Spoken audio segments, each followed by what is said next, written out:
prematur. Kami dari kelompok 2 mau mempresentasikan hasil kerja dari kelompok kami yang berjudul Peran Indonesia di ASEAN. Anggota kelompok kami adalah Muhammad Dafa Mubarak absen 24, Nabila Claudia absen 25, Priya Alifa absen 26, Rania Afi absen 27, Rizky Yusuf absen 28.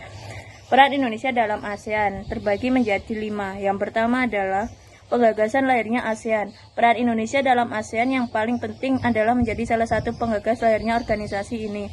Dengan diwakili oleh Menteri Luar Negeri Adam Malik, visi Indonesia adalah membentuk ASEAN yang mampu membuat kawasan Asia Tenggara berdiri di atas kaki sendiri dan mempertahankan diri dari pengaruh negatif di luar kawasan.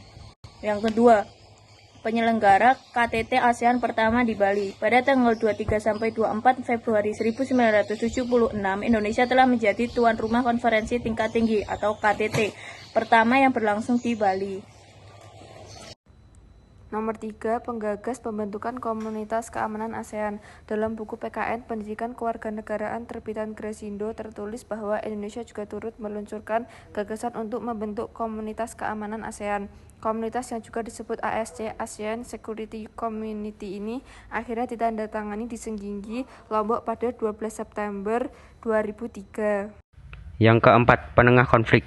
Sementara peran Indonesia di bidang politik disebut dalam buku PKN Harmoni Berkebangsaan karya Rani R. Mudiarto, yakni menjadi penengah dalam konflik dan perang sipil di Kamboja. Kala itu Indonesia mengundang 4 fraksi Kamboja yang bertikai untuk melakukan pertemuan di Jakarta. Mereka membahas perdamaian dan pemulihan hubungan. Setelah itu pertemuan berlanjut ke konferensi Paris untuk Kamboja yang diikuti oleh 19 negara. Menariknya, Indonesia dan Prancis menjadi pemimpin konferensi tersebut. Dari pertemuan itulah dihasilkan keputusan pembentukan Dewan Nasional Kamboja demi mengakhiri konflik. Yang kelima, mewakili ASEAN dalam perdamaian dunia. Selain menjadi penengah konflik di negara kawasan ASEAN, Indonesia juga terus berperan dalam perdamaian dunia, yakni melalui hubungan internasional. Beberapa perannya diantara lain mendukung gerakan zona bebas nuklir di kawasan negara-negara ASEAN, serta mendukung terselenggaranya AFTA di kawasan negara anggota ASEAN. Kesimpulan dari presentasi kita hari ini adalah Indonesia merupakan salah satu negara yang tergabung dalam Organisasi Internasional Penghimpunan Bangsa-Bangsa di Kawasan Asia Tenggara atau ASEAN. Tak heran jika peran Indonesia dalam ASEAN terbilang cukup penting.